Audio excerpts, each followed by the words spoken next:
Hi everyone, my name is Shahbaz Ali. Welcome back to my channel Tata steel vocational training. इस video में आपको बताने वाला हूं टाटा स्टील जेट एग्ज़ाम के सिलेबस, कंप्लीट सिलेबस इस वीडियो में आपको बता दूंगा, जहां पर ये आपको हेल्प करेंगे एग्ज़ाम का प्रिपरेशन करने के लिए। कौन कौन से टॉपिक आते हैं, टॉपिक अकॉर्डिंग टू टॉपिक अगर आप पढ़ाई करोगे डेफिनेटली आप इस एग्ज़ाम को क्लियर कर सकोगे, राइट। डिफरेंट डोमेन के जैसे मैकेनिकल, इलेक्ट्रिकल, इलेक्ट्रॉनिक्स, मेकाट्रॉनिक्स, सभी का यहाँ पे इस वीडियो में आपको सिलेबस मिल जाएंगे।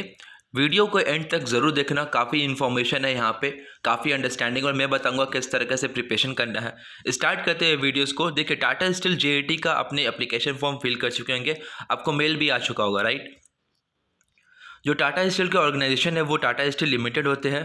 पोस्ट नेम जो आपका होता है वो जेईटी, वो आपको पता है। इस चीज़ में टाइम वेस्ट नहीं करते हुए आगे बढ़ते हुए एग्ज़ाम का सिलेबस। सबसे पहला जो टॉपिक रहेंगे वो रहेंगे मैकेनिकल। जो भी स्टूडेंट्स अगर मैकेनिकल इंजीनियर से फिल किए हैं जेईटी, अगर एग्ज़ाम दे रहे हैं, तो वो होता है डोमेन, वो मेन डोमेन होता है। जैसे आपका मेन डोमेन हो गया मैकेनिकल, इलेक्ट्रिकल, इलेक्ट्रॉनिक्स, मेकाट्रॉनिक्स, ये सब आपका मेन डोमेन है, राइट। और जो और सारे टॉपिक्स आते हैं जैसे कि इंग्लिश होते हैं, एप्टीट्यूड होते हैं, इंडस्ट्रियल ओरिएंटेड टॉपिक होते हैं, वो सब डिफरेंट है, वो नीचे में है, तो मैं आपको वो चीज़ बता दूंगा। अगर आप मैकेनिकल इंजीनियरिंग से हो तो आपके लिए ये सारा टॉपिक्स रहेंगे, राइट। जैसे कि थ्योरी ऑफ मशीन। देखिए, अगर कोई मैकेनिकल से नहीं है तो वीडियोस को स्किप करके अपने टॉपिक में जा सकते हो, राइट। अगर कोई मैकेनिकल से है तो आप यहीं पर ही स्टैंड रहिए, मैं आपको इन्फॉर्मेशन अच्छे से दे दूंगा। जो मैकेनिकल से ज़्यादातर क्वेश्चन जो आते हैं वो रहते हैं थ्योरी ऑफ मशीन, राइट, जिसको हम टॉम्स के नाम से बोलते हैं। थ्योरी ऑफ मशीन में 2-3 क्वेश्चन रहेंगे, इजी क्वेश्चन रहते हैं, ज़्यादा हार्ड नहीं रहते हैं। एक्चुअली क्या होता है, थ्योरी ऑफ मशीन में ज़्यादातर जो क्वेश्चन आते हैं आपके फार्मूलाज पे बेसिस पे आते हैं, फार्मूला पे, राइट। फार्मूला आपको याद रख लेना है, ज़्यादा डीप नहीं जाना है, ऊपर ऊपर से पढ़ाई करना है। लेकिन हाँ, जो भी आप पढ़ाई कर रहे हो थ्योरी ऑफ मशीन से, वो बहुत करेक्ट होना चाहिए। करेक्ट मीन्स कि आपको याद रहना चाहिए। काफ़ी इंपॉर्टेंट क्वेश्चन रहते हैं उसमें, ऊपर ऊपर से रहते हैं, लेकिन फार्मूलाज बेस्ड क्वेश्चन काफ़ी आते हैं थ्योरी ऑफ मशीन से। मशीन ऑफ डिज़ाइन से भी 1-2 क्वेश्चन आते हैं, ज़्यादा हार्ड नहीं रहते हैं। न्यूमेरिकल्स वगैरह नहीं रहते हैं, रहते भी तो बहुत कम, शॉर्ट वाला रहता है जो आप कंप्लीट आराम से कर सकते हो। Engineering materials, strength of materials, engineering mechanics, engineering drawing से जो क्वेश्चन आते हैं वो नहीं आते हैं, नेग्लिजिबल होते हैं, तो मैं इसको प्रेफर नहीं करता हूँ। बट हाँ, कभी कभी 1-2 क्वेश्चन इंजीनियरिंग ड्राइंग से आ जाते हैं, जो उसके साइड व्यू और फ्रंट व्यू इस तरीके से एक क्वेश्चन आता है, कितना व्यूज़ होती है, वो सारे क्वेश्चन आ सकते हैं। तो may be, but engineering drawing के उतना क्वेश्चन नहीं आते हैं। इंजीनियरिंग थर्मोडायनेमिक, यस, थर्मोडायनेमिक से काफ़ी क्वेश्चन आते हैं, 3-4 क्वेश्चन आ जाते हैं थर्मोडायनेमिक से, तो ये एक टॉपिक इंपॉर्टेंट है engineering thermodynamic. Heat and mass transfer भी इंपॉर्टेंट है। Hydraulic and fluid mechanics in mechanical engineering भी इंपॉर्टेंट है। Compressor, gas turbine, jet engine, इसमें से एक क्वेश्चन आते हैं। रेफ्रिजरेटर में फार्मूलाज आते हैं, याद करके जाना formulas. Steam boilers, engine nozzles से भी 1-2 क्वेश्चन आते हैं जो न्यूमेरिकल्स होते हैं, जो काफ़ी इजी रहते हैं, राइट। जब मैं आपको प्रिपरेशन कराऊंगा डिफरेंट डोमेन वाइज से, तो मैं आपको बता दूंगा किस तरीके से क्वेश्चन आते हैं, ताकि आप लोगों का प्रिपरेशन भी अच्छे से हो जाए। टरबाइन से ज़्यादातर क्वेश्चन नहीं आते, बट हाँ आ सकते हैं, मिनिमम क्वेश्चन रहते हैं, बट इसमें मुझे नहीं लगता टरबाइन से ज़्यादा क्वेश्चन आते हैं। और जो है और देखिए, IC engine, internal combustion engine से भी क्वेश्चन आते हैं। यस, इंटरनल कंबशन से इंजन आते हैं, काफ़ी इजी क्वेश्चन होते हैं, मैं आपको बता दूंगा अच्छे से। Power plant engineering, automobile engineering, manufacturing and production technology. Manufacturing and production technology, इसमें से क्वेश्चन बहुत ईजी आते हैं, जो आपको आराम से प्रिपरेशन हो सकता है। वर्कशॉप टेक्नोलॉजी, जैसे कि जब लोग वेल्डिंग, ग्राइंडिंग ये सब करते हैं, तो वो वर्कशॉप टेक्नोलॉजी है, तो वहाँ से भी क्वेश्चन आते हैं। कौन सा मशीन यूज़ करते हैं, कितने ग्रेड के होते हैं, ये सब सारे क्वेश्चन रहते हैं। Industrial engineering and production management, ये इसमें से क्वेश्चन नहीं आते, राइट। अगर मैं आपको बात करूं कंप्लीटली मैकेनिकल इंजीनियरिंग से, तो क्वेश्चन जो रहते हैं आपके बहुत इजी रहते हैं, लेकिन इन डेप्थ में क्वेश्चन नहीं रहता है। आपको जब भी पढ़ाई करना पड़ेगा, इस सारे टॉपिक को टच करना पड़ेगा, और जो भी टॉपिक रहते हैं आपको सारा टॉपिक में कवर करना पड़ेगा, थोड़ा थोड़ा पार्ट, राइट। और जो भी पढ़ाई कर रहे हो आप, तो डेफिनेटली आप उससे इन डीप ज़्यादा पढ़ाई मत करना, ऊपर ऊपर से पढ़ना कि उसका फॉर्मूलाज क्या है, क्या होता है, न्यूमेरिकल्स कैसे बना सकते हैं। इन द केस कि अगर आप बहुत अंदर चले गए हो पढ़ने के लिए कि पर न्यूमेरिकल्स भी कर रहे हो, उतना ज़्यादा हार्ड नहीं आते हैं। ठीक है, मैं आपको बता दूंगा किस तरीके से आपको प्रिपरेशन करना है। कुछ क्वेश्चन भी रहेंगे, वो मैं अपलोड कर दूंगा मैकेनिकल इंजीनियरिंग, ताकि आपको एक हेल्प मिल जाए किस तरीके से क्वेश्चन आते हैं टाटा स्टील में। ठीक है, तो मैकेनिकल इंजीनियरिंग आप वेट करिए, क्योंकि जो लास्ट में है आप स्किप करके जो डिफरेंट डोमेन ये जनरल एप्टीट्यूड इंग्लिश के वो सब भी डाले हैं, आप स्किप करके देख सकते हो। अब बात करता हूँ मैं मेटलर्जी टॉपिक्स के बारे में, जो मेटलर्जी से फील किया है, जो मेटलर्जी डोमेन से है, उनके लिए क्या क्या टॉपिक रहते हैं, क्या इंपॉर्टेंट है, सब कुछ मैं आपको यहाँ पर बता दूंगा। ज़्यादातर जो टॉपिक रहते हैं वो एक्सट्रैक्टिव, मेटलर्जी में ज़्यादा टॉपिक्स नहीं है, तो काफ़ी ईजी है इनके लिए, ज़्यादा टॉपिक से क्वेश्चन नहीं आते हैं, ईजी है, आप सभी टॉपिक्स को टच कर सकते हो।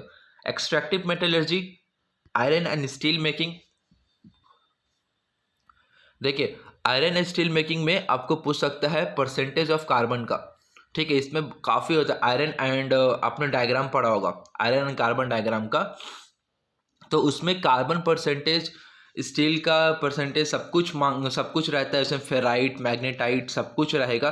तो आयरन एंड कार्बन डायग्राम आप अच्छे से पढ़ देना, वो काफ़ी इंपॉर्टेंट है इस चीज़ में, क्योंकि इसमें पूछ सकता है कि कितने परसेंट कार्बन में क्या बनती है, क्या होता है, राइट। फेराइट कितने परसेंटेज कार्बन बनती है, मैग्नेटाइट कितने परसेंटेज कार्बन में बढ़ती है, टेम्परेचर क्या होता है, मैक्सिमम टेम्परेचर कितने होती है स्टील के, ये सारा क्वेश्चन आते हैं आयरन एंड स्टील में। तो ये काफ़ी इंपॉर्टेंट टॉपिक है फ्रेंड्स। ठीक है, मैन्युफैक्चरिंग प्रोसेस में भी क्वेश्चन काफ़ी इजी आते हैं। देखिए, आप लोग में ये इंपॉर्टेंट है कि आप लोगों का क्या होता है ना कि न्यूमेरिकल्स उतने नहीं आते हैं, रहते हैं एक दो को रहते हैं, बट उतना नहीं रहते हैं। ज़्यादातर आपका थ्योरी पार्ट बहुत ज़्यादा रहता है, तो आप लोगों को याद करने की एबिलिटी बहुत ज़्यादा रखनी पड़ेगी, क्योंकि आप लोग में क्या होता है कि जो मेटलर्जी से ये करते हैं, पढ़ाई करते हैं, उन्हें छोटे छोटे चीज़ बहुत याद रखनी पड़ती है, जैसे कि 0.02% ऑफ कार्बन किस में रहते हैं, कितने से कितने रहते हैं, और मैन्युफैक्चरिंग प्रोसेस में जो रहता है, किस टाइप का मैन्युफैक्चरिंग प्रोसेस को यूज़ करते हैं हम लोग कोई पार्ट को काटने में, क्या प्रोसेस लगता है उसमें। ठीक है, वेल्डिंग का क्या है, ड्रिलिंग का क्या है, सब कुछ बीट आपको याद रखने पड़ेंगे, कितने एंगल से कट होती है जो ड्रिलिंग होती है, कितने एंगल से, 45 डिग्री एंगल, 30 डिग्री एंगल में क्या कट होती है। तो ये इंपॉर्टेंट चीज़ होती है आपको मैन्युफैक्चरिंग प्रोसेस में, राइट। तो वो चीज़ को आप ज़रूर गौर कर लेना। मटेरियल साइंस में भी क्वेश्चन आते हैं, 3-4 क्वेश्चन आते हैं, मैं आपको बता दूँ किस तरीके से क्वेश्चन आते हैं, राइट। और भी टॉपिक्स है, 4 और टॉपिक्स है, जैसे कि mechanical metallurgy, physical metallurgy, thermodynamics से क्वेश्चन तो भर भर के आते हैं, तो प्लीज़ ये टॉपिक को काफ़ी इंपॉर्टेंट समझना, थर्मोडायनेमिक, और ये काफ़ी इंपॉर्टेंट भी है सभी आपके डिपार्टमेंट के लिए। काफ़ी क्वेश्चन यहाँ पर आ जाते हैं। सिस्टम से बारे में पूछ सकते हैं कि ओपन सिस्टम, क्लोज सिस्टम, ठीक है, और सिस्टम में क्या रहता है, सिस्टम में टेम्परेचर क्या रहता है, काफ़ी क्वेश्चन उसमें से आते हैं थर्मोडायनेमिक्स में। वेल्डिंग टेक्नोलॉजी में आपको बताया, वेल्डिंग टेक्नोलॉजी से भी आ सकता है कि वेल्डिंग कितने टेम्परेचर में होने चाहिए, कौन कौन से शीट हम लोग वेल्डिंग कर सकते हैं, कितने थिन जो मेरा स्टील होता है या फिर प्लेट होता है वो होनी चाहिए, कितना थिन प्लेट में हम लोग वेल्ड कर सकते हैं, ये क्वेश्चन पूछा जा चुका है। तो मैं आपको क्वेश्चन अपलोड कर दूंगा, तो जो मैं वीडियोस नेक्स्ट वीडियो डालूंगा तो प्लीज़ आप देख लेना, ताकि काफ़ी इंपॉर्टेंट वीडियोस मैं डालने वाला हूँ जो आपको हेल्प करेगा। ठीक है, मेटलर्जी डोमेन के लिए हो गया, प्लीज़ स्किप करके कोई और टॉपिक देख सकते हो, जैसे कि इंग्लिश टॉपिक के, एप्टीट्यूड टॉपिक के स्किप करके आप यहाँ पे देख सकते हो।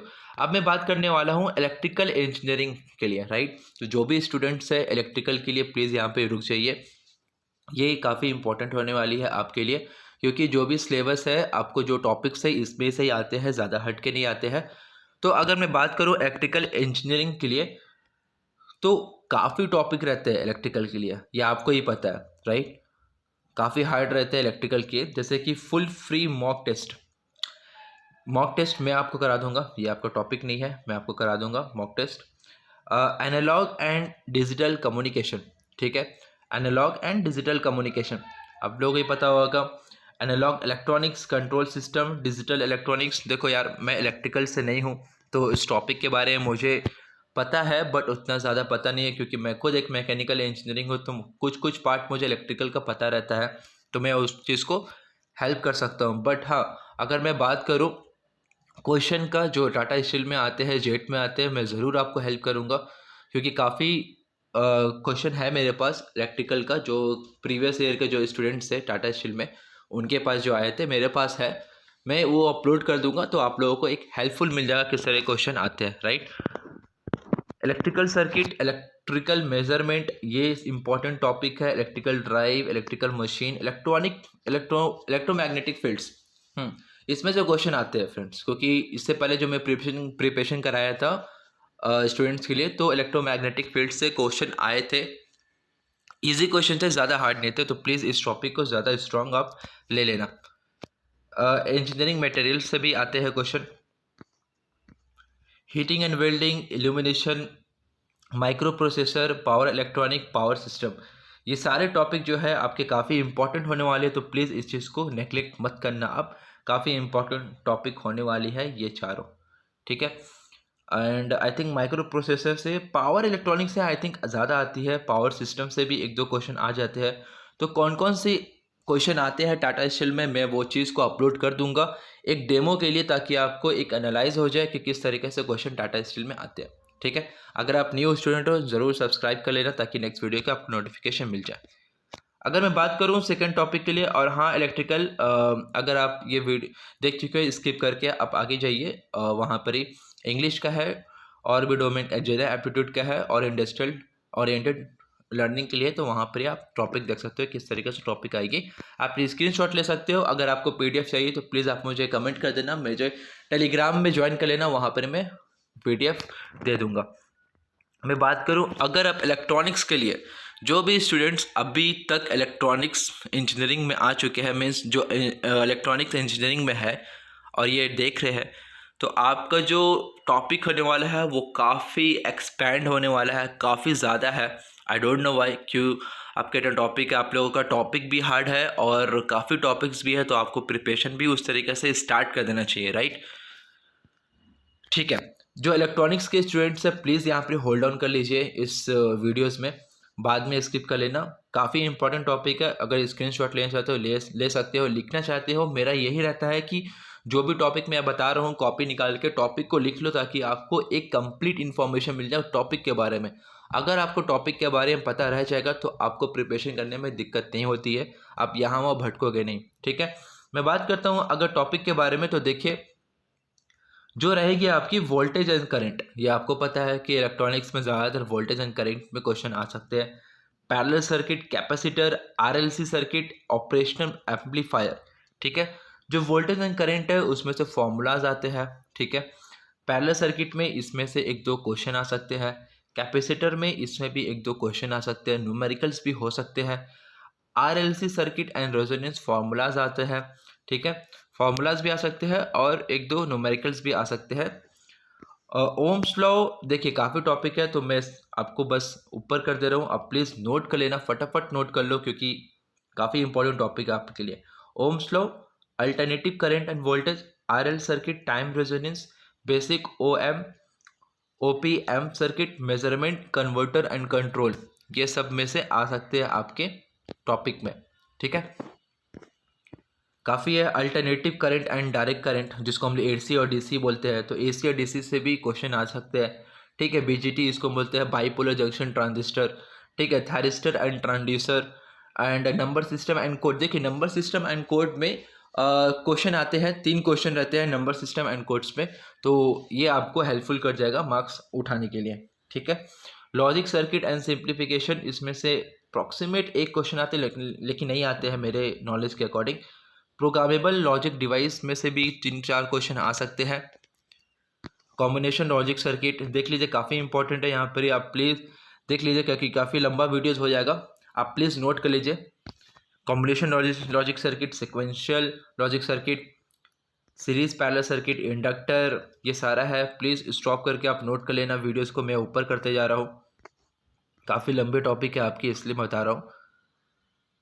आई थिंक आपने नोट कर चुका होगा। हाँ, यहाँ पे देखिए लॉजिक गेट से क्वेश्चन काफ़ी रहती है, आपने पढ़ाई भी की होगी लॉजिक गेट्स, प्लीज़ आप इस चीज़ को इंपॉर्टेंट कर लेना, इंपॉर्टेंट मार्क कर लेना, लॉजिक गेट से काफ़ी क्वेश्चन आ सकती है, ठीक है। एनालॉग एंड डिजिटल से भी आते हैं क्वेश्चन, लॉजिक गेट एक बार अच्छे से याद कर लेना friends. Flip flop and timers, I think आपने नोट कर चुके होंगे। आगे बढ़ते हैं हम।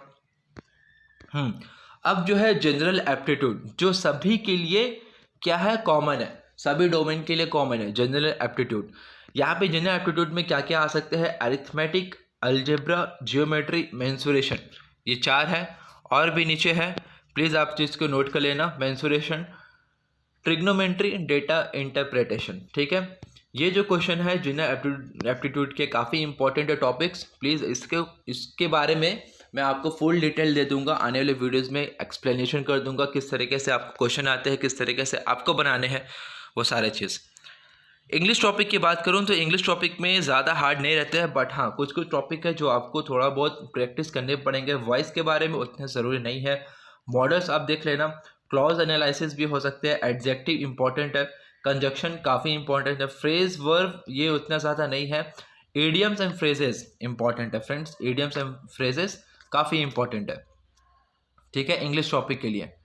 एंड और भी है जैसे कि mix type, spotting error, error में से क्वेश्चन काफ़ी आते हैं, आपको सेंटेंस दे दिए जाते हैं, उसमें से बोलते हैं कि इसमें से कौन सा एरर है। जैसे कि ही इज़ प्लेइंग फुटबॉल, अगर मे भी क्वेश्चन आ सकता है कि ही वॉज प्लेड फुटबॉल। ठीक है, ही वॉज प्लेड फुटबॉल, तो ही वॉज आ रहा है, राइट, लेकिन वॉज के साथ वर्ब का थर्ड फॉर्म नहीं लगता है, क्योंकि देखो प्लेड क्या है, प्लेड एक थर्ड फॉर्म है। ठीक है, PLAYED, प्लेड, प्लेड क्या है, वर्ब का थर्ड फॉर्म है, तो वाज के साथ हमेशा कंटिन्यूस लगता है, या तो प्रेजेंट कंटिन्यूस या तो पास्ट कंटिन्यूस लगता है, राइट। तो यहाँ पर ही एरर कहाँ आ रहा है, he was played football, played में एरर है, प्लेड नहीं होता है, प्लेइंग होता है। ठीक है, तो ये सब छोटे छोटे एरर आपसे पूछ सकते हैं, किसमें, स्पॉटिंग एरर में, मिक्स टाइप में रहते हैं, आपको यहाँ पर ही देखने पड़ेंगे। वन वर्ड सब्स्टिट्यूशन, आपको यहाँ पर ही वन वर्ड को हटाना है कि आपको वहाँ से पुट फिल करना है कौन से वहाँ से एरर आ रहे हैं, कितना नहीं। सिनोनिम्स एंटोनिम्स भी आ सकते हैं, स्पेलिंग रूल्स। ठीक है, स्पेलिंग रूल्स में आपको क्या क्या आ जाएंगे, तो मिक्स जंबल वर्ड आ जाते हैं, वो सब भी रहते हैं, आपको स्पेलिंग करेक्ट करने रहते हैं। फिर वर्ब, एडवर्ब, ये सब काफ़ी इजी है, तो आप बना सकते हो। प्रीपोजिशन भी आ सकते हैं। जो आएंगे करंट इंडस्ट्रियल ट्रेंड, मतलब अभी के दौर पे जो इंडस्ट्रियल ट्रेंड चल रहा है उसमें से क्वेश्चन पूछ लिया जाता है, क्योंकि आप टाटा स्टील में काम करने वाले हो, ट्रेनिंग करने वाले हो, तो आपको इंडस्ट्री के बारे में नॉलेज होनी ज़रूरी है। जो आपको बेसिक जो टॉपिक रहेंगे वो आपके रहेंगे basic of digital technology, internet of things. I think आपने पढ़ा होगा IoT के बारे में, अगर आप डिग्री में, अगर आप बीटेक किए हो या फिर डिप्लोमा किए हो, तो आप इंटरनेट ऑफ थिंग्स IoT के बारे में पढ़े होंगे। Social media analytics, big data and cloud computing. ठीक है, ये सब टॉपिक रहेंगे इंडस्ट्रियल ट्रेंड के लिए। Crypto currency, game based learning, classroom training और ई लर्निंग, प्री बोर्डिंग। देखिए ये जो टॉपिक है आपको थोड़ा डिफरेंट रहेंगे करंट इंडस्ट्रियल ट्रेंड के लिए, बट हाँ डोंट वरी, मैं करंट इंडस्ट्रियल ट्रेंड का जो डिफरेंट क्वेश्चन होते हैं जो टाटा स्टील में आ चुके हैं, मैं वो अपलोड कर दूंगा। आप लोगों को ज़्यादा पढ़ाई करने की ज़रूरत नहीं पड़ेगी इस टॉपिक में, आप प्लीज़ फोकस करिए अपने डोमेन पे, इंग्लिश पे और जनरल एप्टीट्यूड में। ये जो करंट इंडस्ट्रियल ट्रेंड है मैं आपको प्रिपरेशन अच्छे से करा दूंगा डिफरेंट क्वेश्चन को लाकर। ठीक है, इंडस्ट्रियल ओरिएंटेड लर्निंग, ये भी एक टॉपिक है जो टाटा स्टील में पूछे जाते हैं, जैसे कि आर्किटेक्चर एंड डिज़ाइन। ठीक है, construction, horticulture, sustainable design, industrial skill and development, ये सब से भी क्वेश्चन आ सकते हैं, मैं आपको प्रिपरेशन करा दूंगा फ्रेंड्स। आई थिंक काफ़ी वीडियोस लंबा हो चुका है, बट आई थिंक जितने भी आपको टॉपिक दिए हैं काफ़ी इंपॉर्टेंट है, तो प्लीज़ आप टॉपिक को लिख लेना। लिखने इसलिए बोल रहा हूँ क्योंकि आपको एक बेसिक नॉलेज मिल जाएगा एक कॉपी में, कि आपको ये सारा टॉपिक याद करने हैं। जो जो टॉपिक आप पढ़ लेंगे वहाँ पर टिक कर देना कि ये टॉपिक मेरा कंप्लीट हो चुका है। इसलिए मैं बोलता हूँ लिखने के लिए। लिखने का इंपॉर्टेंट ये भी है कि जो भी आप टॉपिक को कंप्लीट कर दिए होंगे तो आपको लगता है कि हाँ ये टॉपिक कंप्लीट हो गई है, बढ़ते हैं नेक्स्ट टॉपिक में। ठीक है, वो आपको इंपॉर्टेंट करेंगे फ्रेंड्स, तो प्लीज़ आप लिख के ही लिख लेना। अगर किसी को PDF चाहिए, टेलीग्राम का लिंक मैं दे चुका हूँ डिस्क्रिप्शन में, वहाँ से ज्वाइन कर लो। PDF मैं वहाँ पर ही प्रोवाइड कर दूंगा। PDF चाहिए तो PDF भी आप ले सकते हो। ठीक है, मिलते हैं नेक्स्ट वीडियो में। जो आप लोगों का डोमेन है प्लीज़ कमेंट कर देना, उस डोमेन के अकॉर्डिंग मैं वीडियोस डाल दूंगा, ताकि आप लोगों को एक हेल्प मिल जाएगा। ठीक है फ्रेंड्स, मिलते हैं नेक्स्ट वीडियो में, तब तक के लिए गुड बाय टू ऑल।